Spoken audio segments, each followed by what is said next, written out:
business and product compliance. Okay, thank you. So my profile was then moved from financial crimes compliance to financial crimes, business and product compliance, and then now I oversee compliance risk. And in that journey, there has been a lot of learnings for me. So currently, compliance risk means every kind of compliance risk, right? Be it financial crime,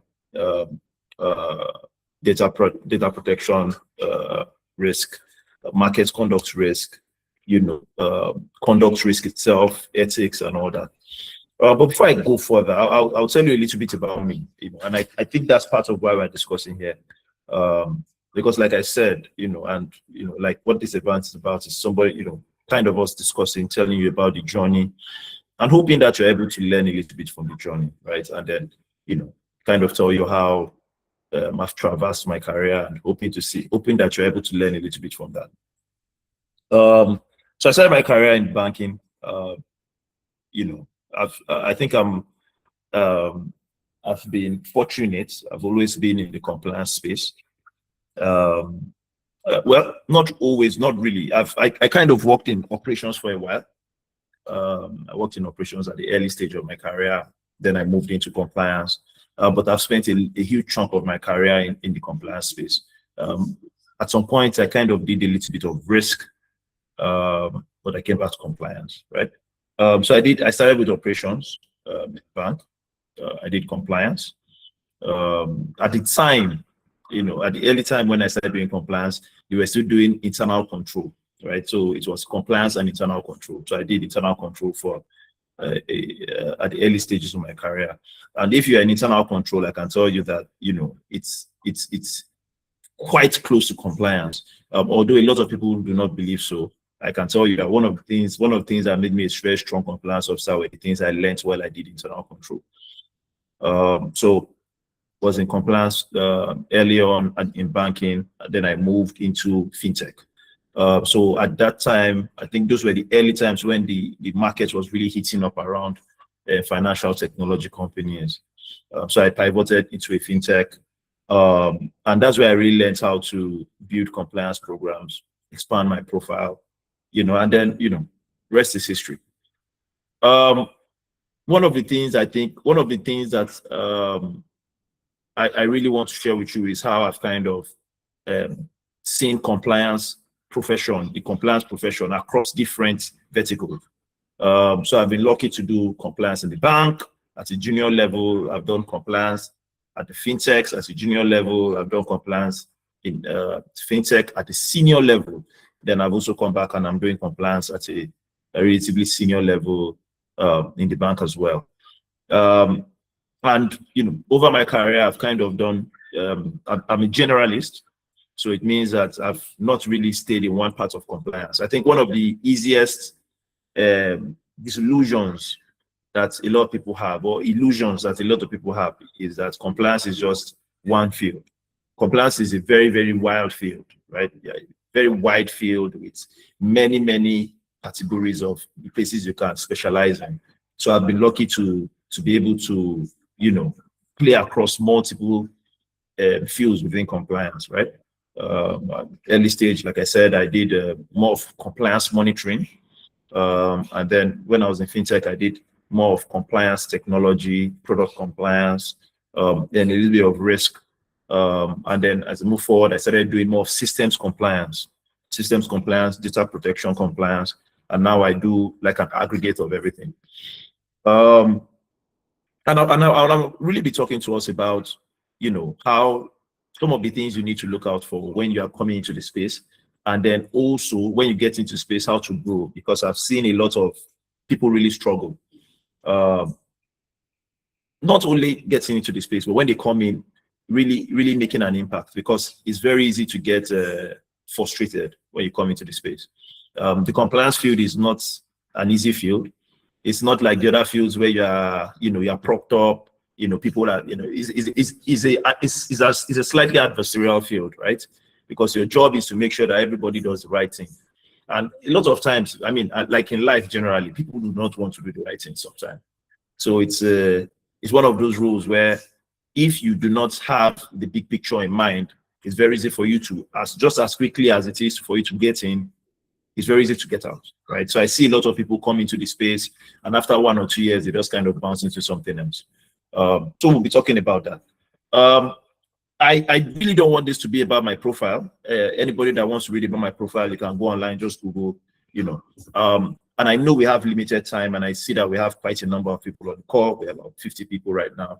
So I'll just really jump into the questions. I know that some of the questions, some of you have dropped some questions, and then there were a few common questions that had, I think we're able to get about 3.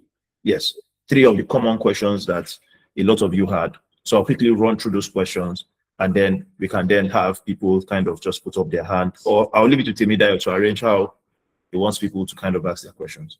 So the first question is, what does a role in compliance actually entail, right?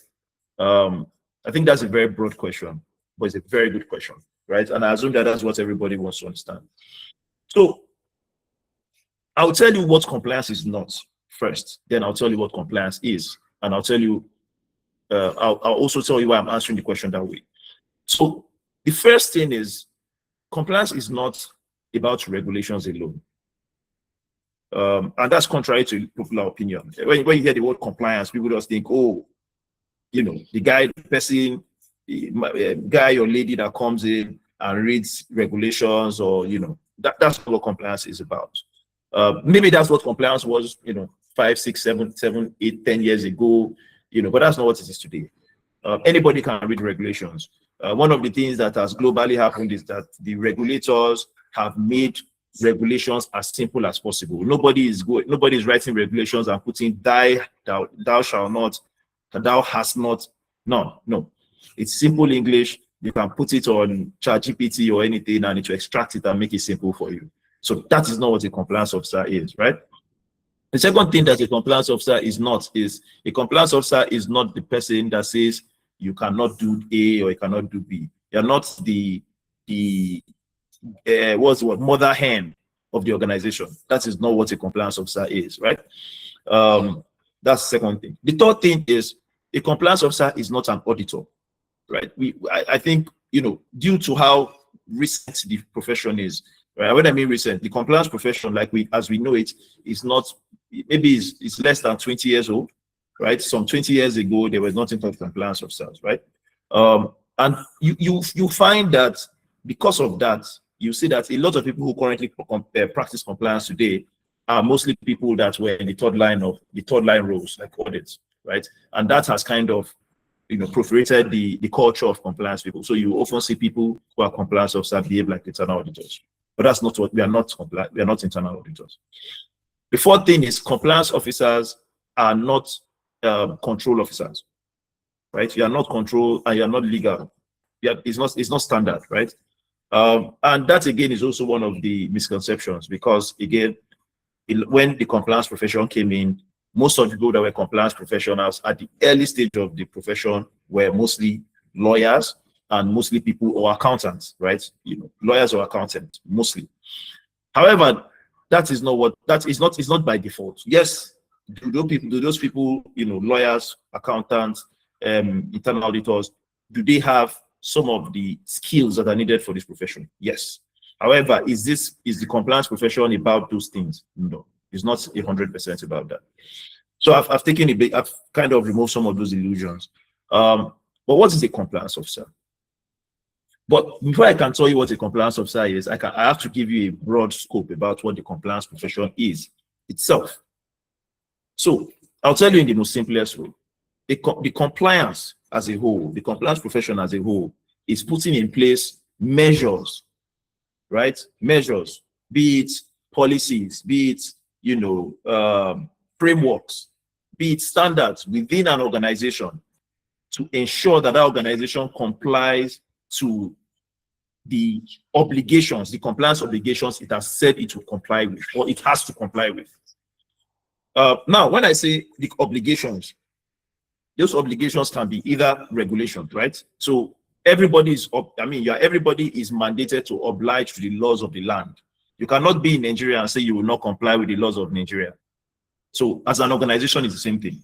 The regulations, if you hold a license or you are subject to certain kind of supervision, you must comply with the regulations of that, that sector you operate in. That's true. That's true. 3, and this is one that often gets missed. If you are under, if maybe, for example, you have signed, sorry, somebody hitting me up and causing a lot of noise here. Makes sense. So if you have signed a contract, for example, you have said, as a company, we go into contract with company A or B to provide this. Compliance also means that you must comply with that contract, because you have been buying. It now becomes a compliance obligation. If you are operating in a community, like an oil and gas community, and you say, oh, every quarter will provide, 1 million naira to everybody as part of relief to the organization. As long as you have made that commitment, it becomes an obligation on you. So compliance is also making sure that you comply with your obligation. So it's not only about laws and regulation, it's also about your obligation, right? If you have written a policy by yourself as an organization and said, look, our policy is that every day we will stand up and jump 15 times in the morning, that becomes a compliance obligation. You have written it into your policies and it has become an obligation, right? So you can see that compliance is really, really broad. Compliance can be as complex as laws and regulation, and it can be as simple as what you have said. Oh, every morning we'll come to the office and pray before we start work. So that is compliance. Compliance is both the hard obligations that come to you by both the fact that you operate in a sector or you operate in a country, and it can be as as delineated as the obligations. Sorry, give me a minute.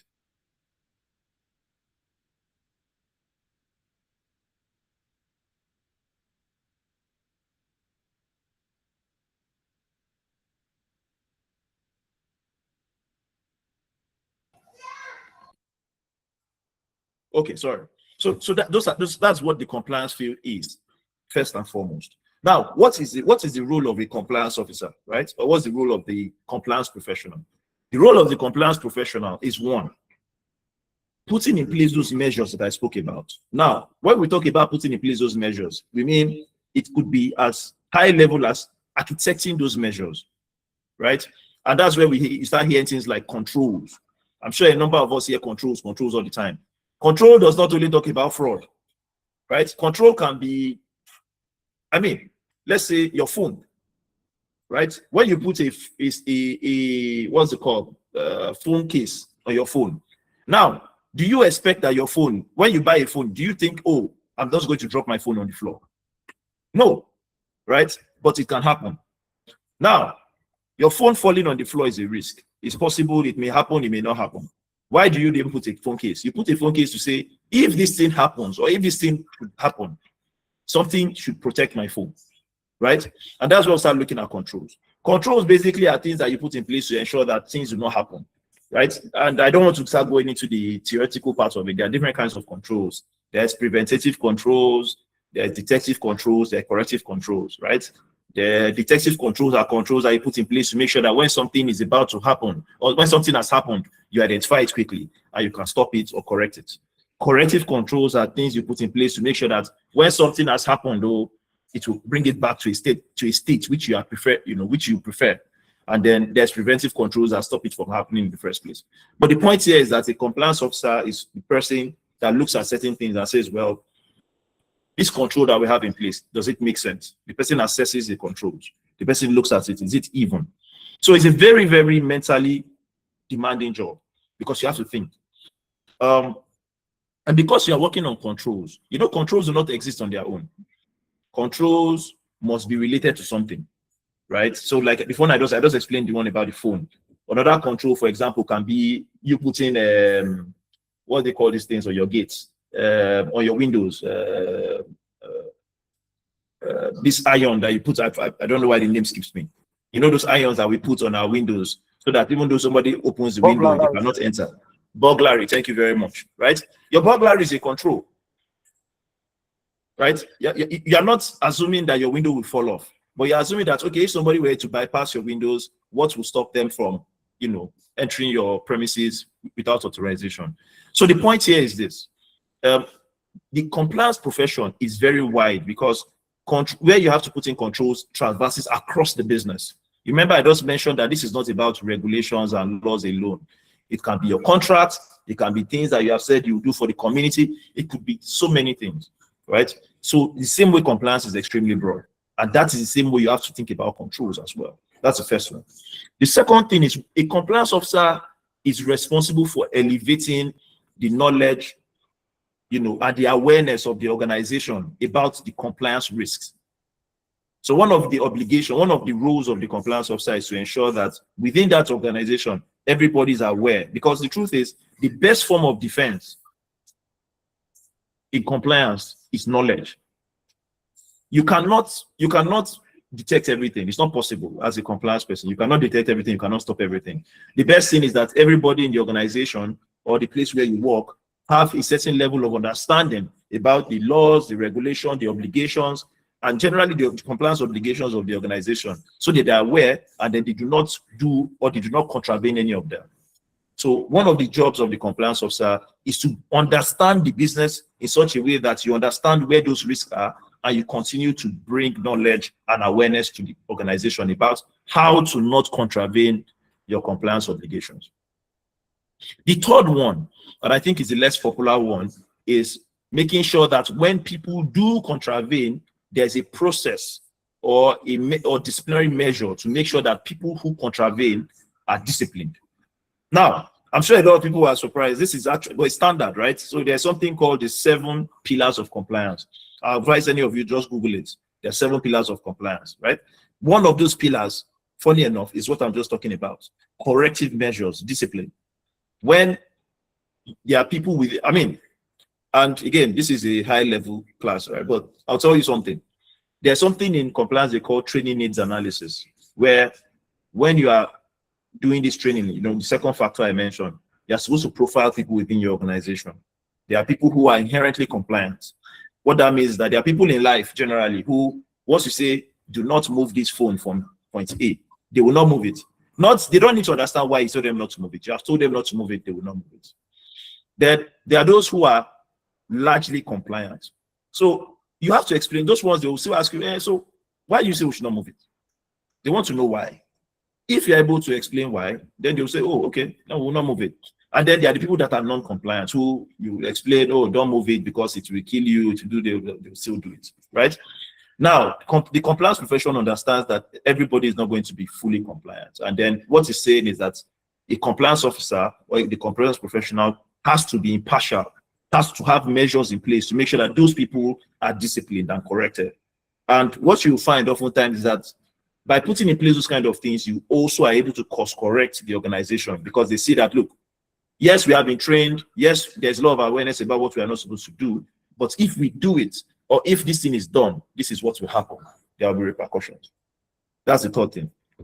I think I've spent a lot of time on this. I'll just quickly round up on this particular question, right?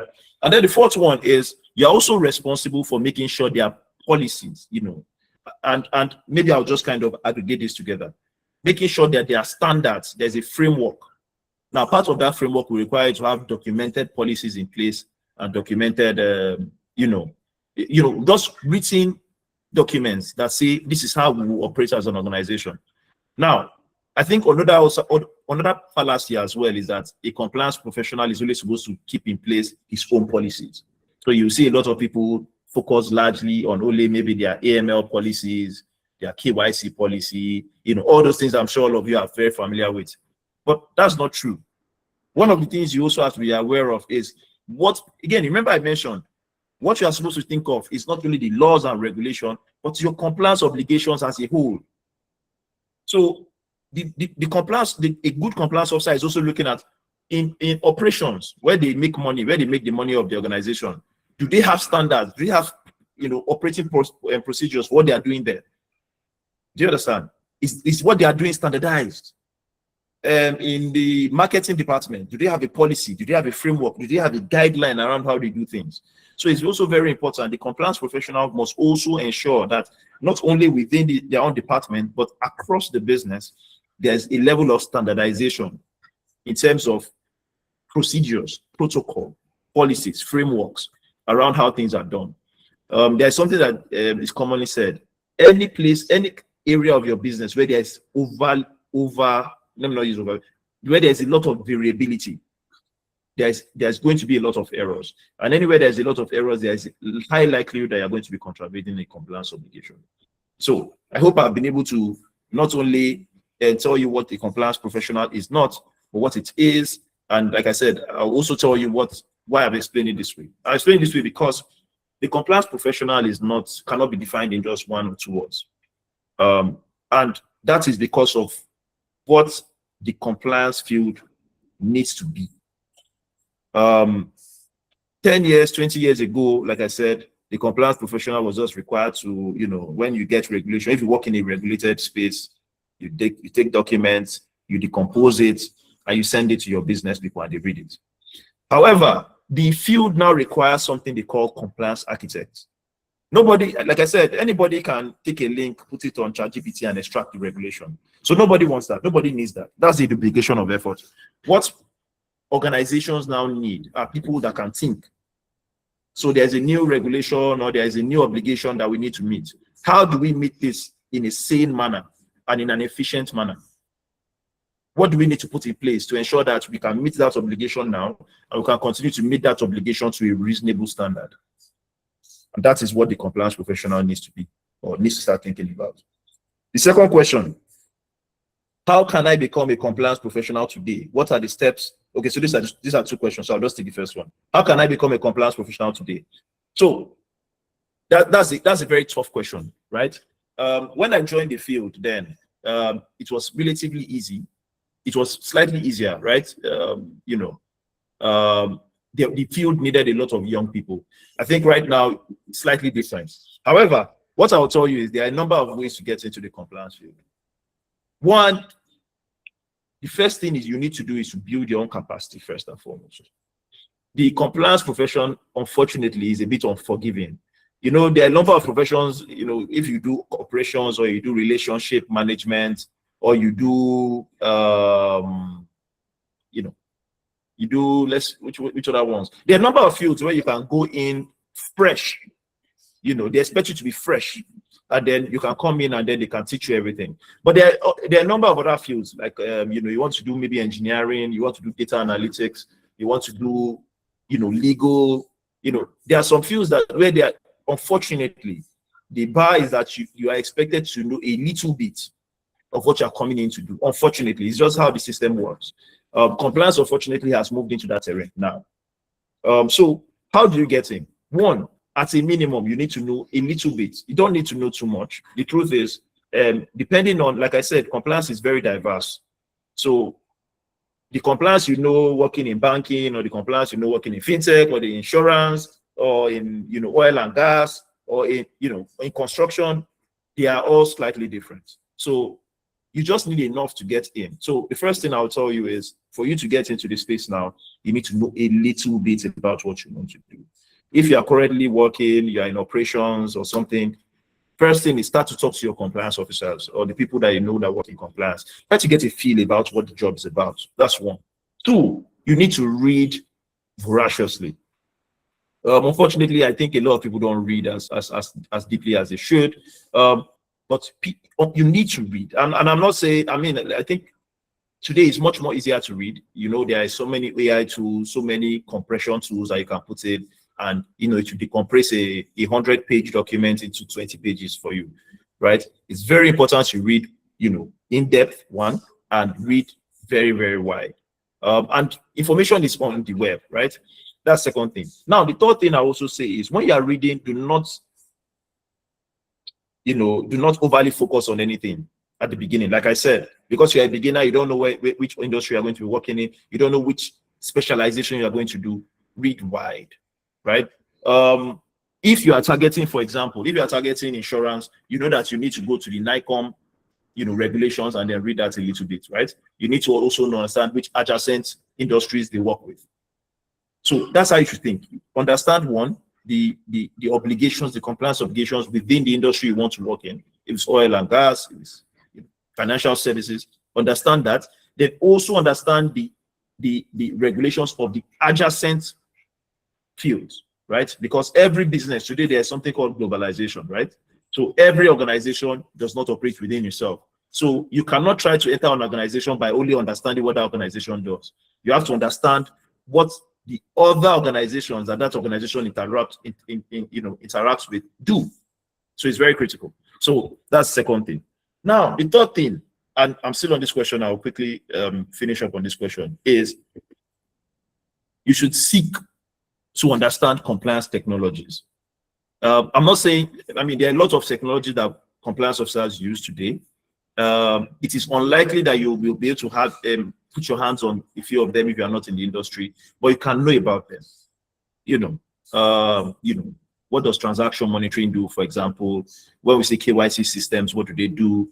A number of these systems, a number of these compliance technology, I think you should have a rudimentary. Doesn't have to be, you probably won't have extensive knowledge on them, but you should understand what those systems do, and at least just understand the wordings. The third one is you should understand the required bodies. It's just like saying I'm a lawyer, but I don't know what the MBA is, right? So if you want to come into the space, at least there should be some things. If you are in banking, you should know who CBN is. If you are in financial crime, you should know what the NFIU is. If you are in construction, you should know who SCUML is. SCUML, that's SCUML. You should know what EFCC is. All those kind of small information. So it's very important that you know a little bit about the profession before you come in, and that's where we are today. The fourth one is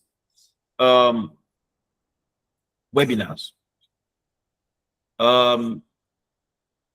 Some years ago, right? And that's why we're having this talk. Some years ago, if you had asked me, I would have told you, well, you should try and start doing some elementary certifications. But I'll tell you that the better way to gain insights into this field and increase your chances of getting into this field is also registering for webinars. I believe webinars are a very, very low cost, low barrier means of getting knowledge. So one of the things you should also do is register for webinars. If you are trying to get into a particular field, register for compliance webinars in those fields and listen to professionals from that field tell you about what compliance is and what compliance does. Very, very important. And if you're also able to join all these communities, please do. The third question, what's the steps to take to be the best in this career path? Okay. So again, this is my opinion. In this field, the best thing to do is to take risk. And I know it's a bit ironic. When I say it anytime, people always, because this is compliance, you are supposed to be a bit conservative and all that. But in my opinion, I think one of the best ways to be the best in this field, once you have gotten in, is to take risk. And I'll tell you why. The compliance field is, like I said, there are two ways you can look at it. There's a school of thought that compliance are supposed to be conservative. They're supposed to ensure that when the organization is trying to what's the word? We are all Nigerians. When we are trying to I believe there are some people that are non-Nigerians. Okay, so let me use it. Let me change what I wanted to say. When the organization is trying to do more than it should, you are supposed to be the leveler, to control them and say, look, like a speed breaker. There's a certain school of thought, right? I personally think that school of thought is the old school of thought, right? And for the school of thought I belong to, I believe that compliance should be like a windbreaker, on cars. And I don't know how many car fanatics, those spoilers on the car that help you maintain downforce on your car, help you maintain control while you're on speed. I believe that's what the compliance officers should do. And the reason why I say this is, if you want to be good in this job, you need to be able to help your organization achieve their goals. You shouldn't be the one that stops the organization from achieving their goals. And that's where a lot of compliance people fail, because their understanding of compliance is, this is what is in the regulation, this is what is in the law, this is what we must do. But the truth is that those laws, those regulations were not written specifically to help. They were not written to enable commercial growth. They were written to ensure that you do things in a particular manner. Now, the truth is, no two organizations do things in a particular manner. So your job is to make sure that you take that, you interpret it in such a way that your organization can comply with that particular obligation. If it's a contract, if it's a law, if it's a regulation, they can comply with it while still doing what they do within their DNA to make money. Do you see the difference? One side of it believes that the law says we should do A, B, C, D. So therefore, we'll do A, B, C, D. The problem with that is that as a business, sometimes you doing A, B, C, D may throw you off your course. It may kill the competitive advantage you have. It may kill the strategic direction. What the compliance officer of today, who is going to be competitive in the market today, must be thinking or must operate like is when you say we must do A, B, C, D, you take that and you say, okay, if we do it in A, B, C, D, does it favor the organization? Okay, what if we do D, C, A, B? Now, what I just explained is still the same A, B, C, D. I just rearrange it, right? What if we do A, B, and then we defer D, and then we do D next quarter? Is it going to throw? Are we going to be, is this going to cause a problem? Okay, let's prioritize it. If the regulation says A, B, C, D, which one is least priority? Which one can we sort of tweak? What if we do A, B, C, E? Are we still compliant? That is how you must think, and that is what is required to succeed in this field today. So, gone are those days where you just take regulations and then you just apply it broad, no intuition into it. What it takes for you to succeed today is that you need to be able to understand what exactly is ABCD. What exactly does ABCD mean? And what do I need to achieve the spirit of ABCD? And I'll give you a live example. In my organization where I work, it's a big organization, right? Big organization has existed for years and years. And there are specific regulations that are very clear. There's no if, what if, but what is very, very clear. You must do A, you must do B. But one thing I've realized is I'm able to look at A and B and I say, well, they say you must do this. But what were they trying to achieve? What exactly was within the A? And then once I understand what is beneath the A, I can do it in a number of ways. Let me give you an example. So they said you must ensure that, good, there's a regulation, and I'm going to spit into regulation, but I need to understand. There's a regulation that says before you open any banking relationship, you must collect. There's a new tax law, right? Before you open any banking account, you must collect your tax ID. I hope everybody's aware. I hope we don't have any tax evaders here. Everybody's paying tax. So before you open an account, you must collect tax ID. That's the financial institutions, right? However, I realized that, or we realize in the compliance function that a lot of people don't actually know what their tax IDs are. I mean, if I were to ask how many people know their tax IDs here, I'm sure most of us don't. I mean, it's very long. I think it's about 18 digits. Even your BVN, do you know it often? No. So what did we do? The requirement is before you open every account must be linked to a tax ID, right? Good. Now, the ideal thing, the compliance officer of the past would just say, oh, all customers must bring tax ID. Now, what will happen is most people, when they get to the point where they're supposed to put their tax ID, maybe on your app or at the bank branch, they'll just get confused and then they will leave. That's business going, right? What did we do?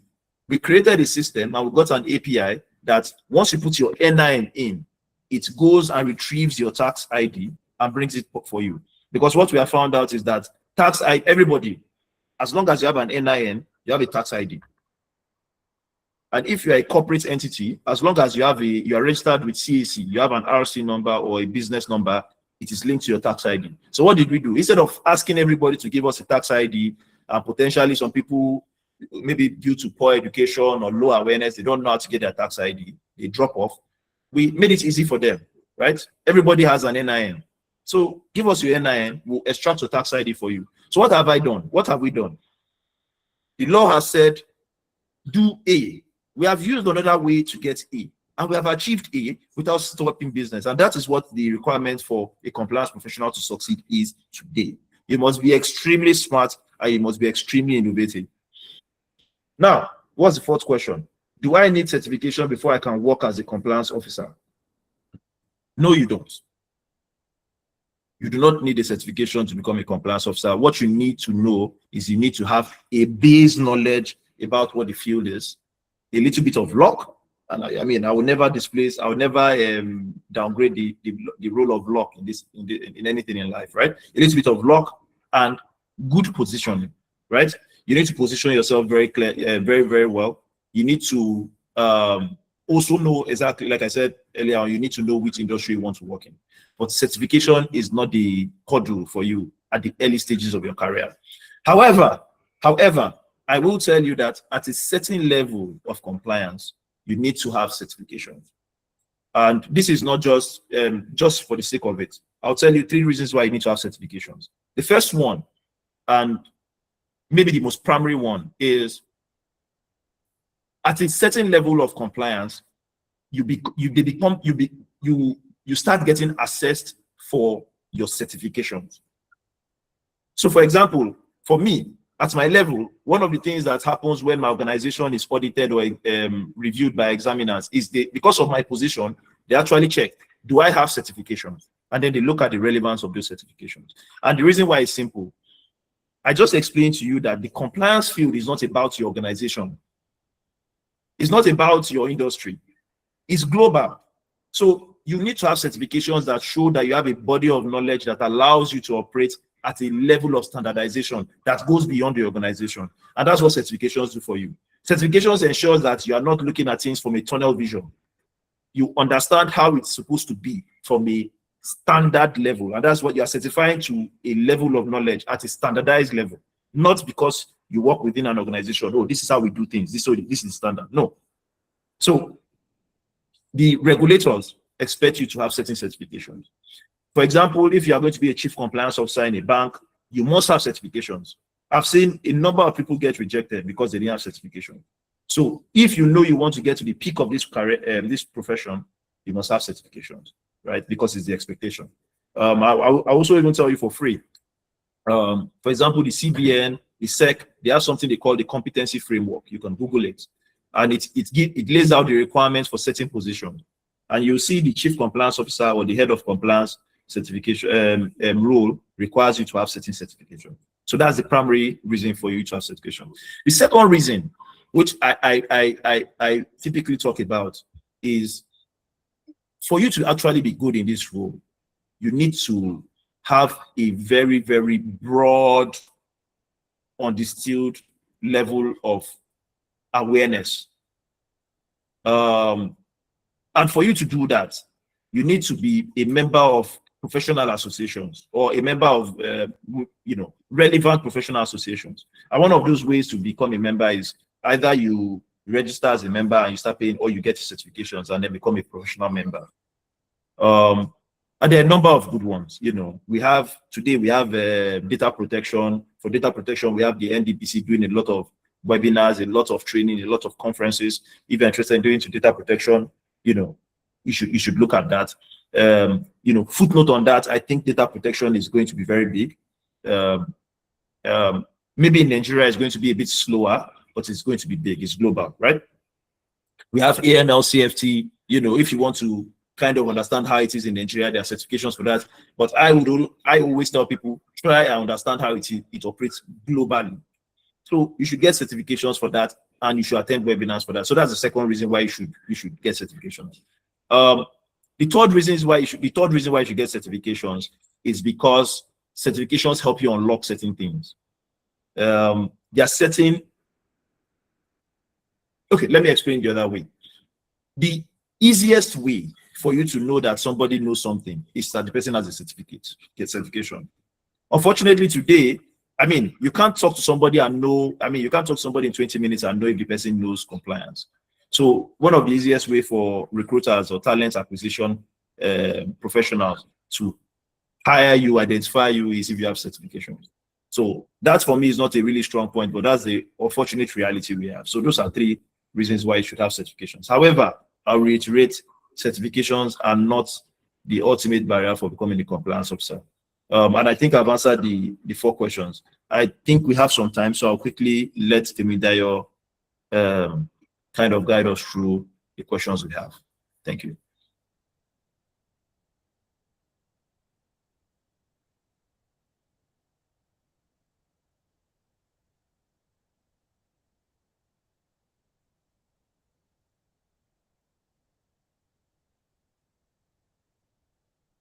Sorry, your mic is muted. I don't know if you can hear us.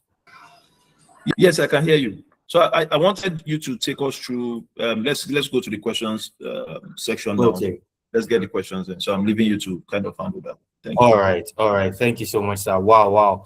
I think so many of the things. Please, can we just like use the clap, maybe the clap button or the clap emoji, and just I think that was a really fantastic highlight. I love the way you shared your story. I love the way you brought it home and still kept the conversation very interesting for everyone. And yes, I do agree that data protection is going to be a big deal. And so I think we should just start by questions. So I see some persons are already raising their hands. So let's do it this way, right? If you want to ask, like just unmute your mic, you can use the raising of the hand feature. I think there's a way it counts people by how early they raise their hands. So you can just raise your hand and keep it raised, right? While those who would like to type their questions can just go ahead and start typing it now. You can either type it here on the chat box or you can type it on the platform. My eyes are on everywhere, so I'm going to see it, I'm going to catch it, and then Mr. Sayeed is just going to respond one by one. So I think Mr. Kunle, you raised your hand. I think someone else raised their hands. So I think Mr. Kunle can just go first, and the next person will go. But then every other person, please, you can start typing your questions in so that we can make the most of the remaining, say, 11, 12 minutes that we have left. All right. So, Mr. Kunle, please, you can go first. Just unmute your mic and ask your question.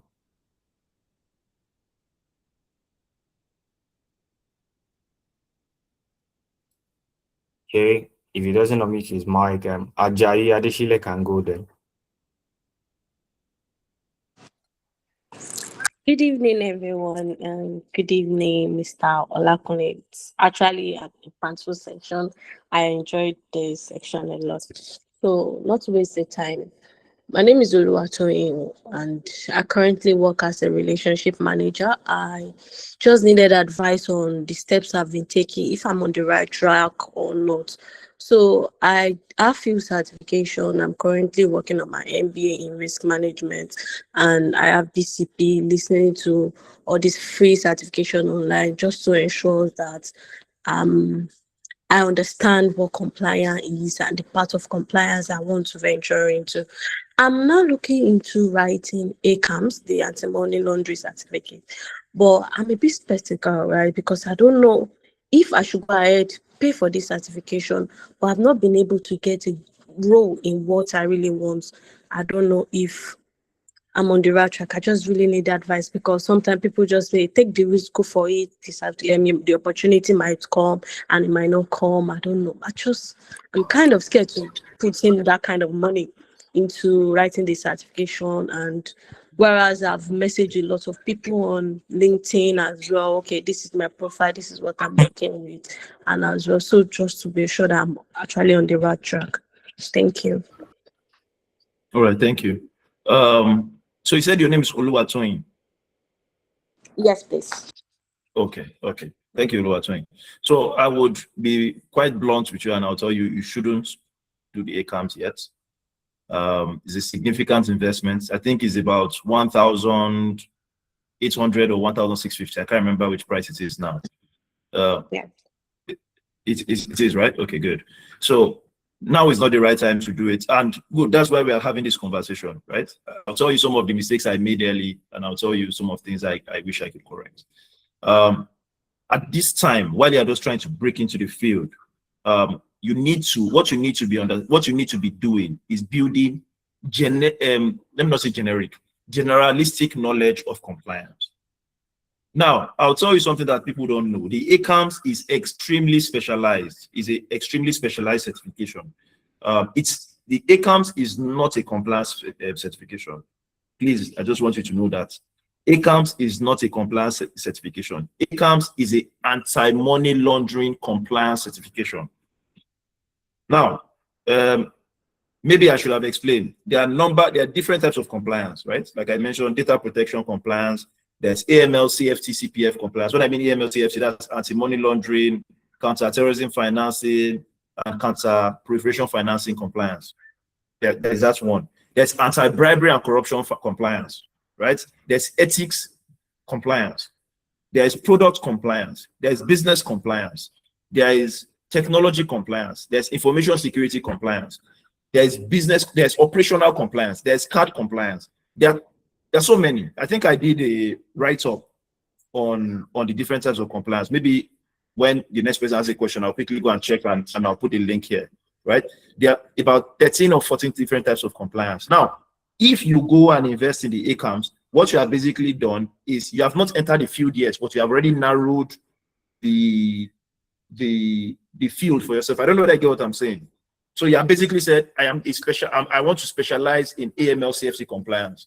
But what you should do as somebody who is trying to get into the field is try and understand base level and generalistic knowledge so that you can then find the easiest path to get in.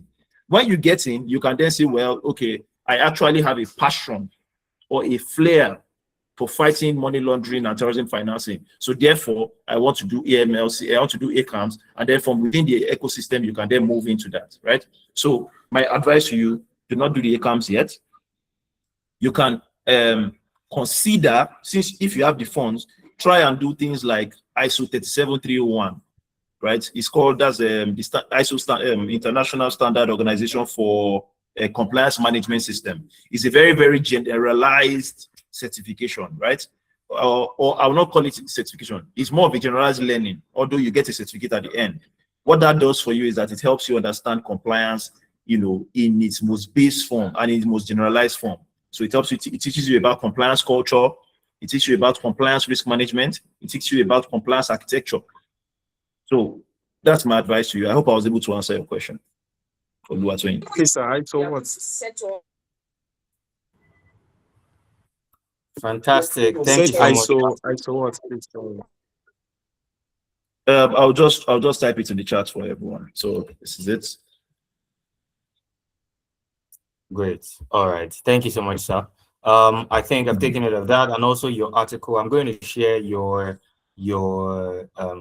newsletter, so I'll just pick out that article. Mr. Michael Ame, you have the floor, sir.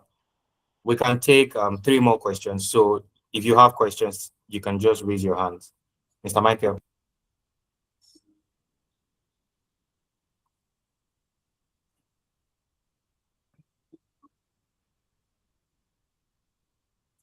Mr. Michael, if you are speaking, we can't hear you.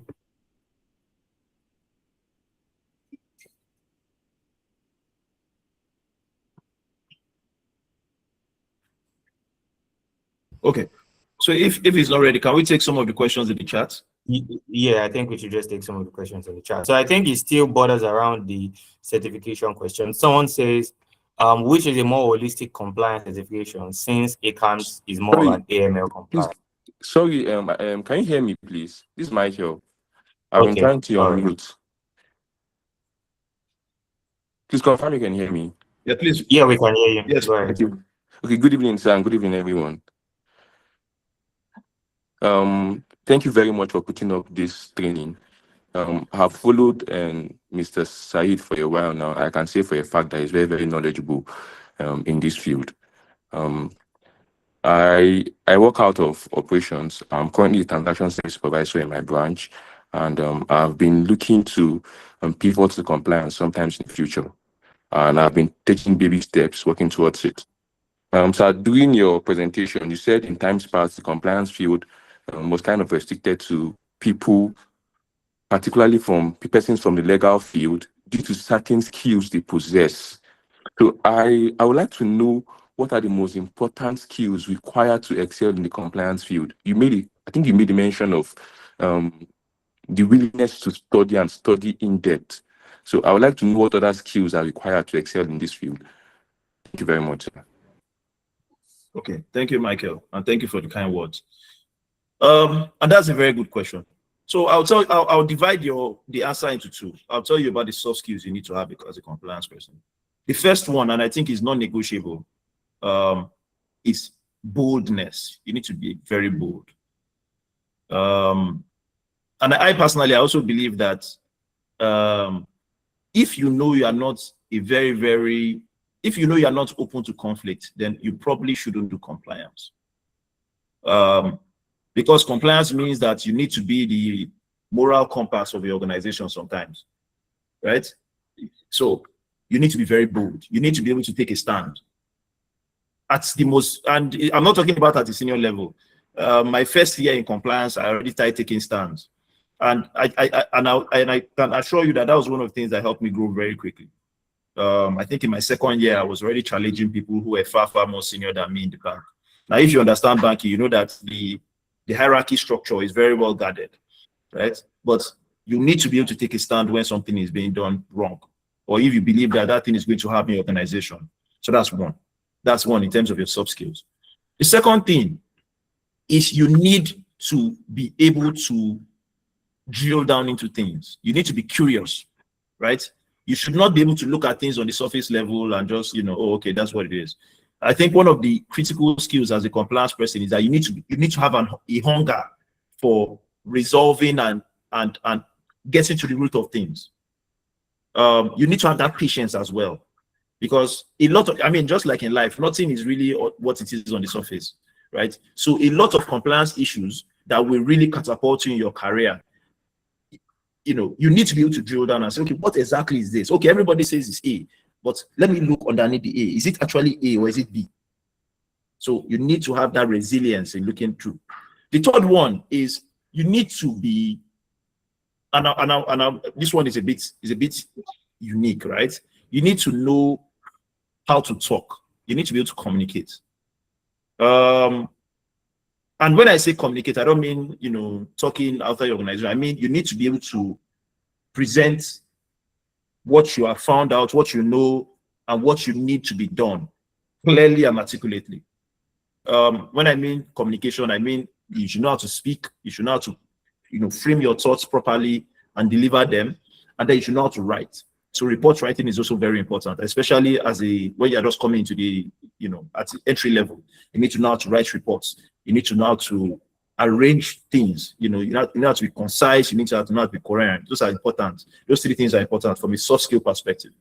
From a hard skill perspective, you need to understand a little bit about risk management. Nothing too crazy. As you grow, you understand more about them. But risk management, you need to understand what is risk. Small concepts. What are controls? What is risk appetite? What is risk capacity? How do we measure risk? What is risk likelihood? What's impact? You need to understand risk. It is extremely important. In fact, I'll tell you, it's probably more important than understanding how to read regulations. I'll leave it there. The second thing, obviously, I already mentioned that before, is you need to understand how to get information. It's a hard skill, right? You need to know where to get certain information and know how it ties into everything. Like I said, today things are much easier. Every regulator has a site, so you should know where their sites are. I remember talking to somebody and I asked him, at a point in, I literally, one of the things you find as you grow, as you become a leader in compliance, is that people call you randomly. A senior person can call you in the middle of the night and say, I want to make this decision. What's your opinion? You need to be fast you need to have fast thinking. And a lot of these times you need to just know the sites you go to and quickly get that information, right?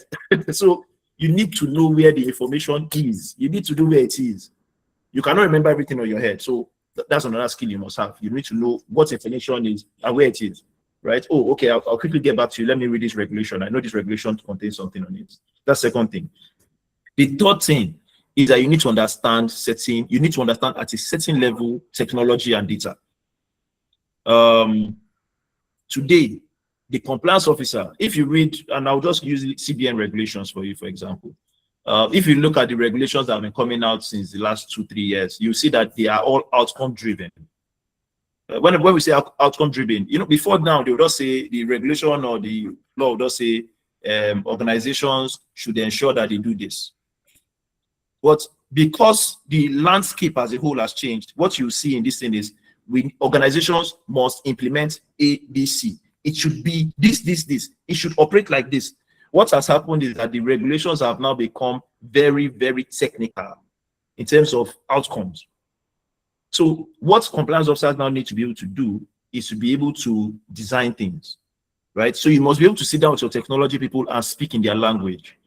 So a hard skill you must have is you must understand technology and data to a reasonable extent that you can sit with your technology people and help them build the controls that will help your organization be compliant. And those was one of some of the things I learned at the early stage of my career. So in the bank I worked in, I was responsible for, well, I'll not say responsible, I kind of pushed myself into it. So I used to generate a lot of ideas. And what the organization then was popular for is when you generate ideas, you say, okay, go and build it. Right? So you don't just bring idea and then go and sleep. You say, no, okay, you have an idea. Okay, nobody better than to you that your brother, you can build it. And I started building. I think my first year, I built about 5 projects. Right? And what that taught me is how to, conceptualize ideas and materialize them. Right? So you need to understand how to talk to your technology. And that skill has helped me very, very well. And I'll tell you an example. There's a regulation that came out in March from CBN called the AML baseline standards. A lot of people are paying millions and millions of naira to get consultants to help them implement. I don't need a consultant. I sat down one night. I sat down on Tuesday or so, and I wrote the entire thing myself. And I sent it to my organization. I said, this is how we're going to design. This is how we're going to do it. That's all. I've sent it to my technology officer. That's what they're going to design. I don't need anybody I don't need to spend 10 million, 20 million designing anything. So it's a very, very critical skill, and you need it as you grow. The fourth one, and I'm also mindful of time. I hope I'm not about talking, Timidayo. The fourth one is you need to have a system thinking. You need to know systems, right? When I mean system thinking, I'm not talking about technology. You need to know how things connect. Like I said, the compliance field is not about just what you do on your desk. You need to know how everything interconnects to each other. And that was one of the things I learned at the early stage of my career. If you have a unit thinking means you look at things in boxes. What will happen is that you may not grow quickly in your career. Because when there are opportunities for elevation, you will be so silo-minded or tunnel-visioned that people will not put you in that position because you don't understand the big picture. So another skill you must have is you must see systems. You must see big picture and understand how everything works with each other. That means sometimes you must understand what the business is doing. You must know the business. So what business do we do as an organization that brings us money? You must understand it. When you understand it, then you can operate compliance. You can put compliance into it. So I hope I was able to answer your question, Michael. All right. Thank you so much, sir. So I think we'll have a couple of questions. We have like 1, 2, 3, 4, 5. So I think we'll just try to like tie everything together so that we close out as soon as possible. So someone says, okay, Philip Lawrence hand is up. So let's just take that first. All right, Philip, please go ahead. All right. Thank you, Ola. Thank you, Mr. Olagoke.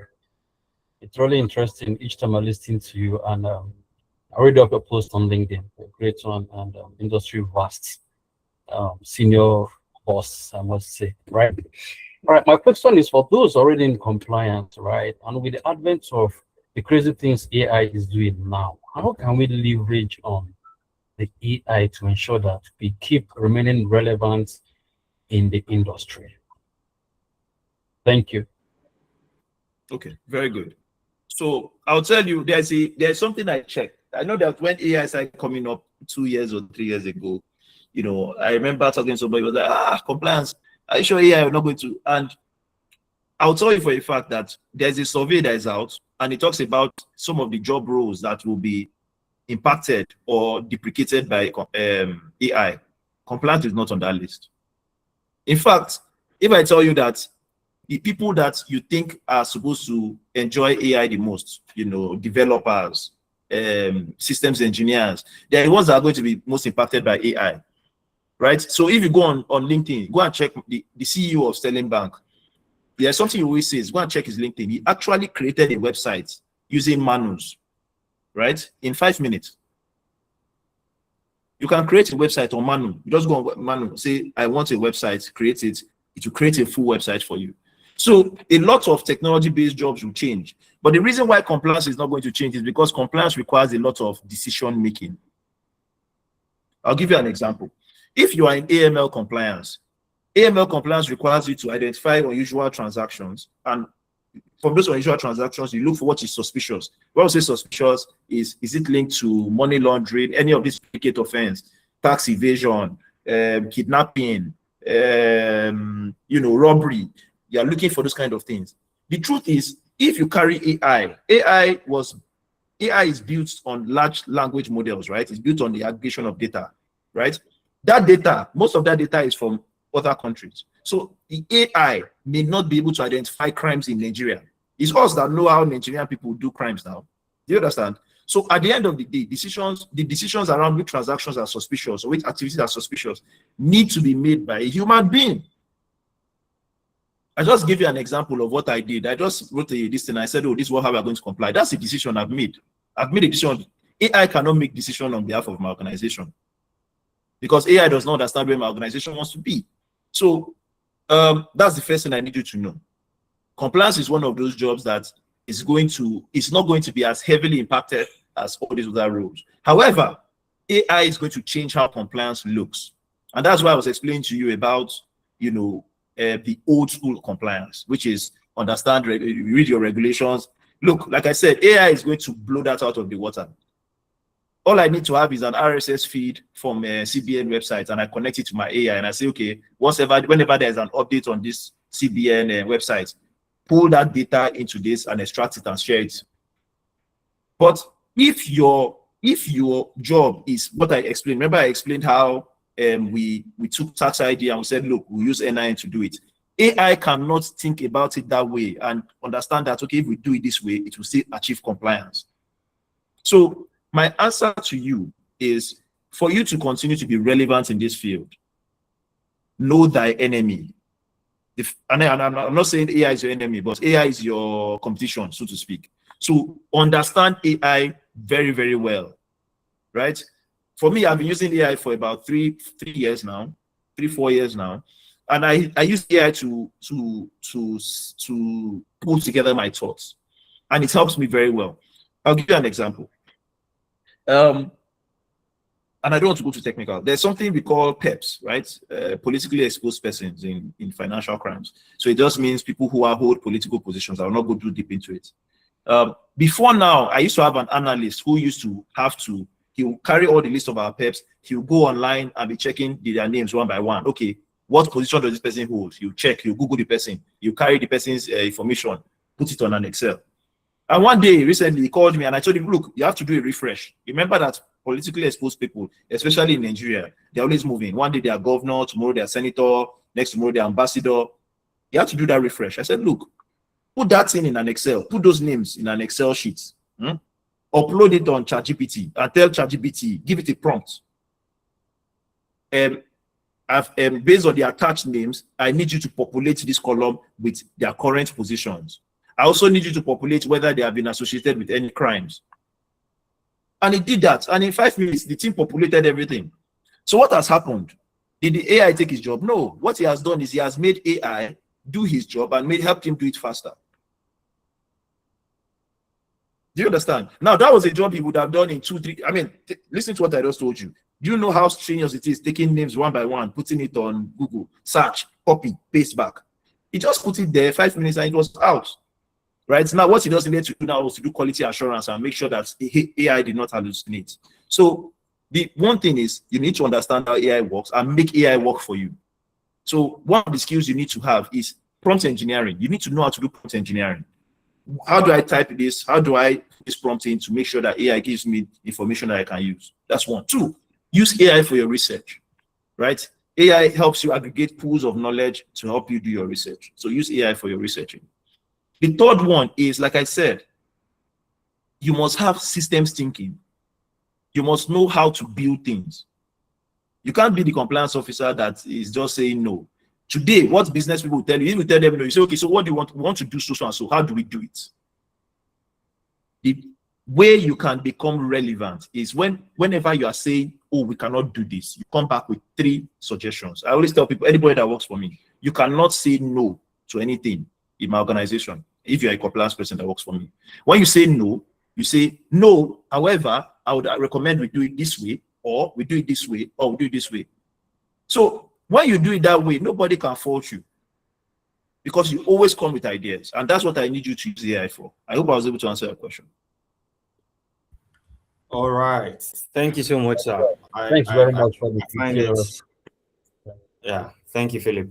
All right. I think we're already out of time. So can you still take like maybe one more? Is that fine? Yeah, sure. With everybody's permission, All I think right. we can extend it to, let's extend it to 8:30. Let's take a few more questions and then we'll just close out at 8:30. All right. Okay. So are we good, everybody? So someone says, where does CIN come in? Where does the Compliance Institute of Nigeria come in? I think that still goes back to the conversation around certification. I think that's DCP. Okay, so I'll keep that short. So CIN is largely focused on the Nigerian market, although their syllabus also expands into global standards, right? So the CIN is a good certification, although the CIN is slightly focused on a little bit more on financial crimes today. But I know that one of the things they're trying to do is to expand their syllabus. So the CIN, for me, and my personal advice is a good entry-level certification for you to do. I think it's relatively cheap. I think it's about 150,000 or 200,000. I remember, but it's quite cheap. You can't do it.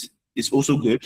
Okay, 190,000. Okay, that's good. So 190,000 is quick certification that you can do, and it helps you establish a base knowledge. But I think the most important thing that CIN helps you do is that it helps you become a professional association, a compliance professional, right? And those are things that help you. I can tell you for a fact that a lot of organizations have it mandatory that all their compliance officers must do the DCP certification. So if you are early in the field, you can do CIN. If you are trying to get in, you can do CIN. However, I also encourage you to do to identify what aspect of compliance you want to do and chase knowledge in that particular aspect once you have gotten in. If you are trying to get in, try and get general knowledge. So do things like CIN, do the NDPC data protection officer certification, learn card scheme. There's also card scheme compliance done by MasterCard and Visa that teaches you how to do things like PCI DSS, and then you can also do ISO 37301. I hope I didn't complicate the answer too much. No, sir. So I think I already dropped a link, everyone on the call, to our Grant Hill community. So please just do well to fill it out. It's literally just 60 seconds and you're done, right? All of this information, additional resources, we will be sharing over to every single one to help you in getting started and also building your own journey as a compliance person. So just do well to do that. I'm also going to drop it here also, so you can click that while we answer the remaining questions. So you can just do that while Mr. Sayeed is still answering. So Sir Adedayo says, what is the difference between a compliance analyst and a compliance officer, and what are their roles? That's just nomenclature. Yeah, that's just nomenclature. Compliance analyst, that's the same thing. Except maybe in some organizations that are different. It's just nomenclature. Yeah. All right, thank you, sir. So someone says that Victor says he has a degree in accounting, but recently started working as an ARM officer in a microfinance bank. What advice would you give him to soar in this career path?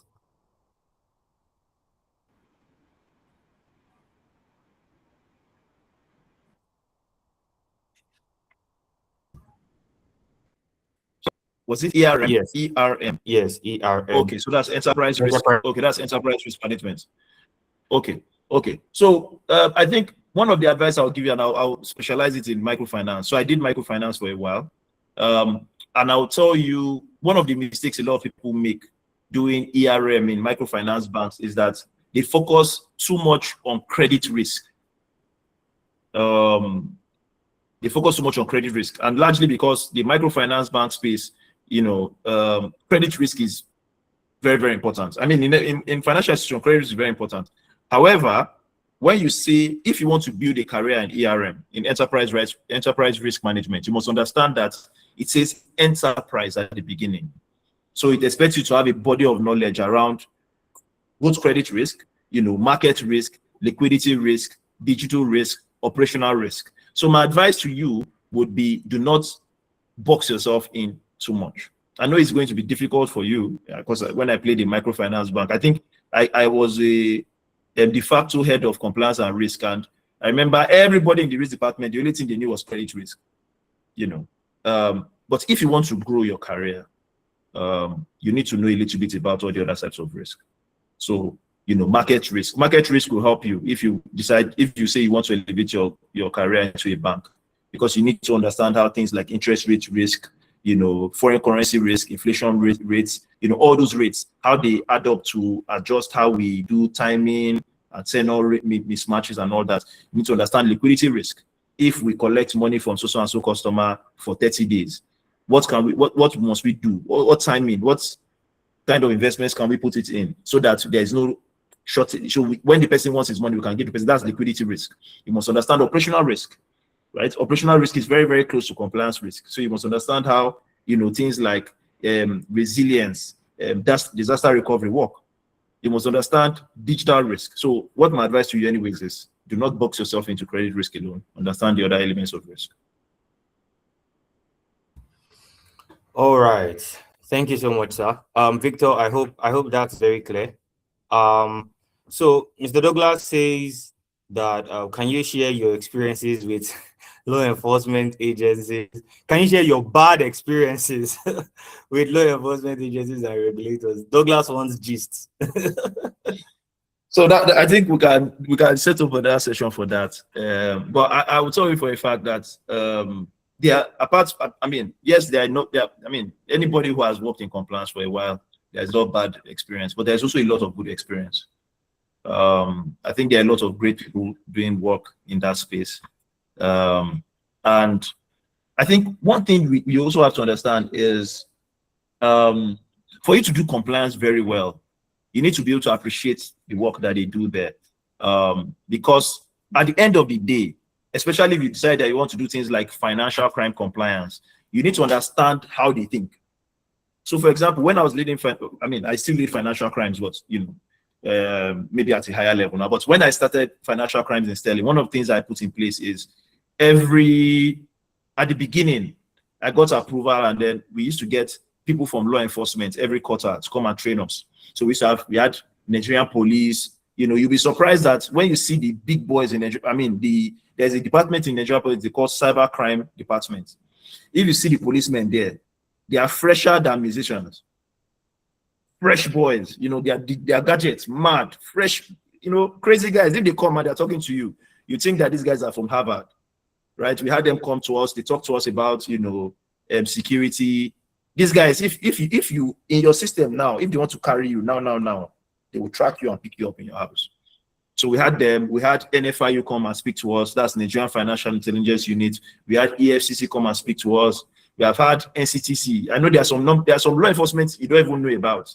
There's a National Counterterrorism Center, NCTC. We had them come.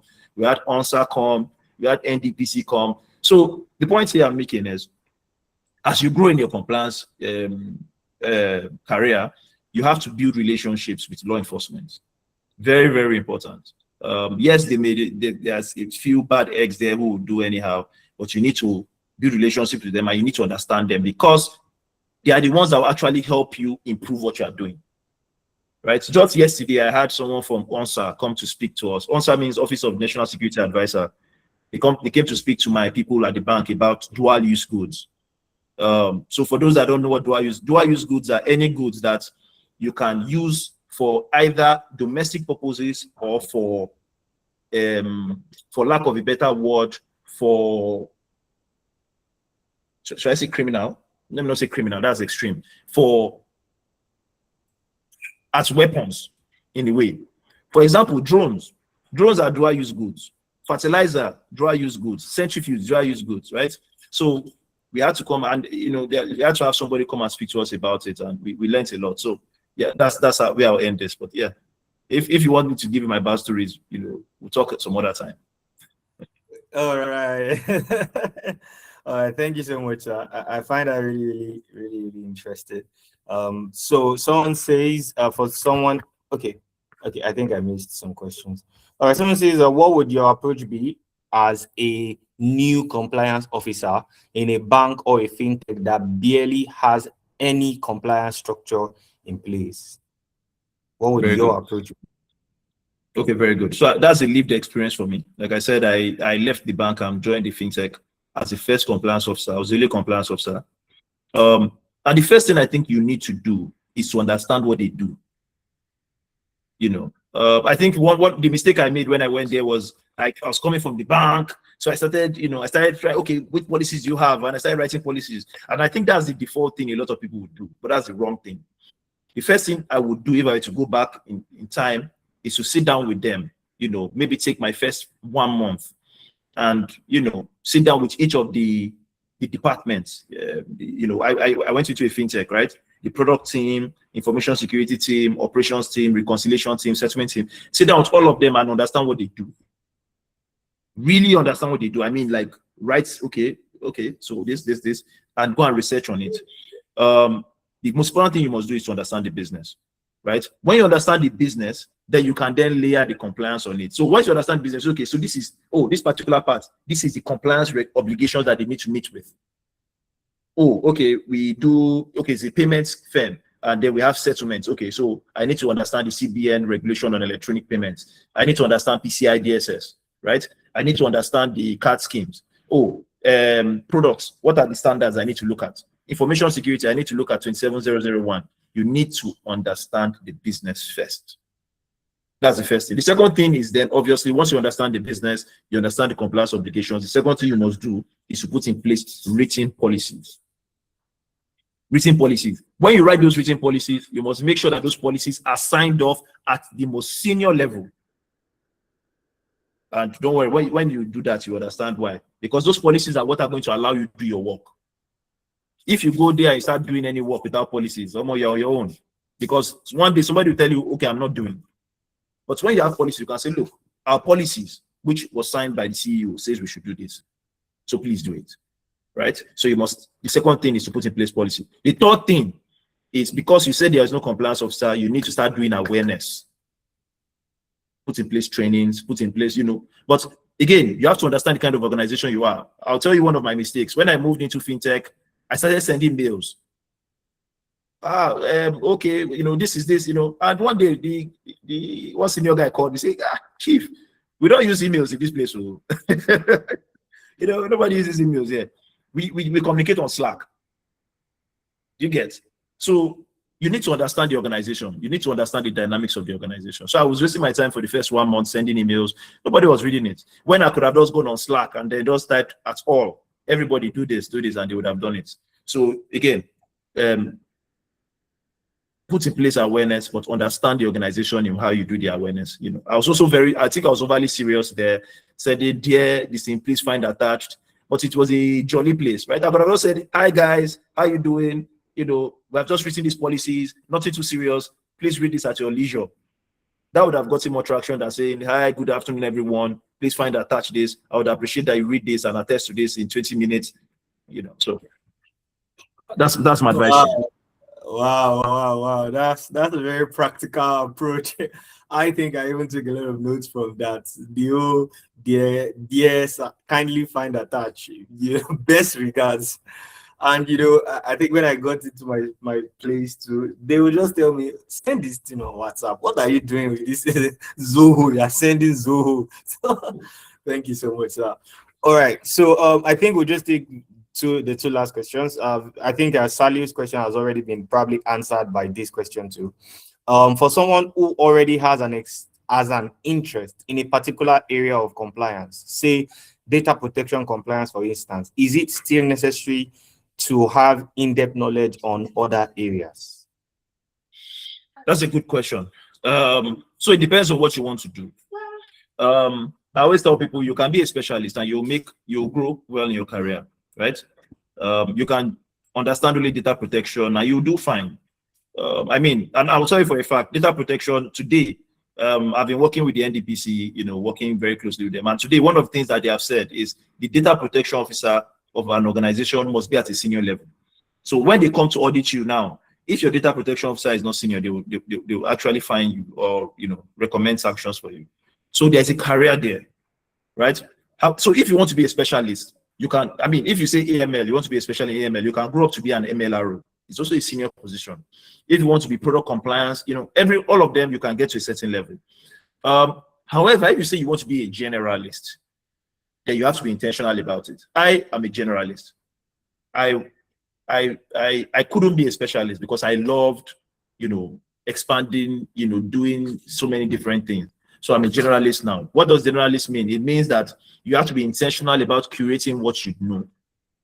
So if you want to be a generalist and you're already in data protection, then by all means begin to learn money laundering and financial crimes and learn card schemes. And the thing, like I said, is, and again, this is not me trying to push anybody to do anything, but it's lovely being a generalist because you see how everything is interconnected and it makes you a better compliance professional. For example, I am known for, there's no meeting you throw me into that I cannot understand. If you throw me into a meeting with engineers, I'll talk with them in engineering terms. If you throw me in a meeting with product people, I'll talk to them in the. If you throw me with treasury people, I'll speak treasury with them. If you throw me with trade finance, I'll speak. Because one thing is, when you become a generalist across compliance, because like I told you, compliance is really about the underlying business. So if you are a generalist across compliance, you're able to play in different parts of compliance. And I'll tell you the advantage of being a generalist. It's easier for you to grow. I'll use myself as an example. I came into my current organization as the head of financial crimes. After about 1 year, they said, oh, business compliance and product compliance, want to optimize it. We'll add those two departments to you. So I was doing financial crimes, business, and product compliance. And then last month or so, I think it was April, they said, look, we want you to handle financial crime, compliance risk, and compliance strategy. So now I set the strategy for a compliance strategy for my organization. What that basically means is if I say, oh, this is how our compliance program should help us build our business. So I said that. I could only do that because I understand all other elements of compliance. So I can set the compliance strategy. So there are advantages and disadvantages, obviously, right? Because some of the disadvantages of you being a generalist is sometimes you may not know each of the elements deep enough. And then there are, so there's a trade-off there. So I hope I was able to answer your question. Wow, thank you so much, sir. I think that's very great. Final question from Ifeoluwa. How is fraud investigation related to compliance, and how can one chart a career path from that end? Okay, that's a good question. I'll start from telling you that currently in the industry today, a lot of people will tell you that fraud management is not related to compliance. So if you look at banks, for example, most fraud departments sit in, information security, some sit in audit, some sit in control. And the reason for that is simple. Everybody keeps on adapting. A lot of the fraud you have, a lot of the fraud we had years ago were around, people pilfering cash, armed robbery, all of that. Now, the kind of fraud you have is electronic fraud. They hack your systems, they hack your app, your card is stolen, your card detail is stolen. That's kind of fraud you see.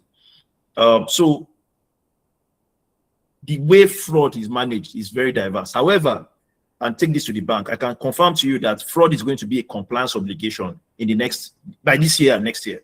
So there's a regulation that came out. If you play within the CBN space, CBN has came out with an exposure draft last year called the APP fraud framework, authorized push payments, right? And basically what it has done is to say the compliance officers, fraud risk is your responsibility, right? So even now in my organization, fraud is one of the things. I was elected to the fraud council, I think end of last year, because fraud is now. And if you read the AML CFT baseline, go and read that thing. It clearly says it there that there must be an aggregation between your AML systems and your fraud systems. So the point I'm making is that fraud is something that you need to. Fraud is converging with compliance, because actually fraud is a financial crime, right? A financial crime is any illegal thing you do with the expectation that you'll make a gain from it. Fraud is the same thing. You defraud people so you can make a gain. Bribery and corruption is the same thing. Money laundering is the same thing. So yes, I would advise you to to begin to look at fraud. And even from a global perspective, there's somebody, there are people they call COSO, right? The global body that sets standards for fraud. One thing you also notice that over the last 3 years, they have started calling fraud risk. They don't call it fraud anymore. They say fraud risk. Managing fraud risk. I just type fraud risk on your system, COSO, COSO. You see it, fraud risk. So there's a global awareness that fraud does not just happen out of the blue, right? And I don't want to go too technical. There are things like the fraud pyramid, fraud diamond. Ultimately, if you're a compliance person and you want to go into fraud, right, I think it's a good venture. And I know for a fact that a lot of fintechs at a senior level, the role is always compliance and fraud, head of compliance and fraud, because fraud is real. You can't, I mean, there will always be people looking to defraud other people. So yes, you should. Yeah, I think it's something worth looking at. Wow, amazing. All right, sir. So let's quickly take this quick one from Felicia. Which card scheme certification would you recommend? I think you had mentioned one about Visa and MasterCard, but which card scheme certification would you recommend? Okay. So if you can do anyone that helps you certify against the PCI DSS itself, I think that's better. If you were to go and do a certification by a particular card scheme, it's good, right? Especially if maybe you are working in an organization and then maybe you are only partnered with that card scheme. Good. But again, it goes back to the specialization and generalization thing I told you about. PCI DSS, payment card industry security standards, is an aggregation of all the standards from all the card schemes. American Express, MasterCard, Visa, right? And the other guys, I can't remember the other ones, but yes, all of them. So if you're able to certify against PCI DSS, what you'll be certifying against is the underlying standards of all the card schemes, right? They'll be teaching you about, STD, sensitive card details, how to manage PIN, CVV, and all that. I will encourage you to read some of their material. If you go to their website, you see there's something they call the PCI DSS standard. Very bulky document. I think I read it about 5 years ago. Loved it. In fact, PCI DSS was one of the first things that taught me about data protection. If you want to understand data protection, nobody does data protection as good as the card schemes. Why? Because the information on your card, I'm beginning to start teaching people card scheme. Let me not complicate it. Yes, go and read PCI DSS, the standards. If you now want to specialize, right? So I read PCI DSS, I understood it. Then I now went and read MasterCard. So I specialized more in MasterCard. And, you learn a lot. There is the MCC rules, understanding the MCC rule, MID. Timida has unlocked the screen, so I know I'm talking too much. So yes, try and read the PCI DSS, and then you can go and read about the card schemes. All right, thank you so much, sir. Can we all drop your emojis? Can you put up a lot of emojis to just appreciate Mr. Sayeed? You can tell that he's so passionate. He wants to unleash on us. All right. Thank you so much, sir. On behalf of every single person here, we do not take your time for granted at all. I think it's really, really important that we have mentors and I guess big guns like the kids say these days, old takers. I mean, how do they say it? I don't know Gen Z language, but yeah, have them come around and just guide us through this process. And I think it's really, really important that we share this. I've shared the community details. Please, everyone, kindly do not leave the call until you fill it out. Kindly do that. I think we already have over 30 people who have filled it already. Let's have more persons do that. And I think it goes without saying that Grant Hill has programs like this, trainings, programs. In fact, Grant Hill has certification programs that will be coming up even during this month. And I believe that they will be very, very benefiting and beneficial to every single person who is looking to scale up in the compliance field, who is looking to, really, really level up in terms of building a global compliance profession and global compliance career. Looking forward to having more conversations like this. looking forward to having more a more solid deep conversation for young professionals, especially within this phase, and everyone building. Once again, special appreciation to every single person who made out time to come and spend your Saturday evening with us at Granty. And once again, big appreciation to Mr. Olagoke Sayeed for that exceptional session. So it's not going to be the end. It really is actually the beginning. Stay locked in on the platform. We're going to share more information. You know, there's been a lot of additional resources that we've been mentioned. You know, maybe someone you're hearing PCI DSS, this one, that one. What exactly are these things that these people are saying? How do I even start and get started? We're going to be sharing a lot more information about all of these things, how you can globally compete, right, as a compliance professional, and just really scale up from there. And it's going to be, you know, quite an interesting ride with even Mr. Saeed and other professionals, right, globally coming in to also impart knowledge in the Grant Hill compliance community. So if you would like to really be a part of the Grant Hill compliance community, just fill out that form. It's very important because we would like to communicate with you via mail, share some information. This session was recorded, right, and the recording will be shared via mail to everybody that fills out the form. So just fill out the form and then you get the recording of this session. As much as, you know, we would also share next steps, other, you know, relevant information that will really help you scale. Without further ado, I think we can call it the evening. I hope it's been worth your time. It's been worth my time. You know, I learned so much that I think I would apply, you know, in my own day job. And I think it's really important that we had this. Once again, thank you so much, Mr. Saeed. Please drop your feedback on the group. You could just drop them on the group if it was really insightful. Just say a word on the group. Just to, you know, you would like to have Mr. Saeed again, right? So just drop a word on the group and let him see it and know that we really appreciate his time and his effort. Thank you so much, everybody, once again. My name is Temidayo. Look at me. So much knowledge, I forgot my name.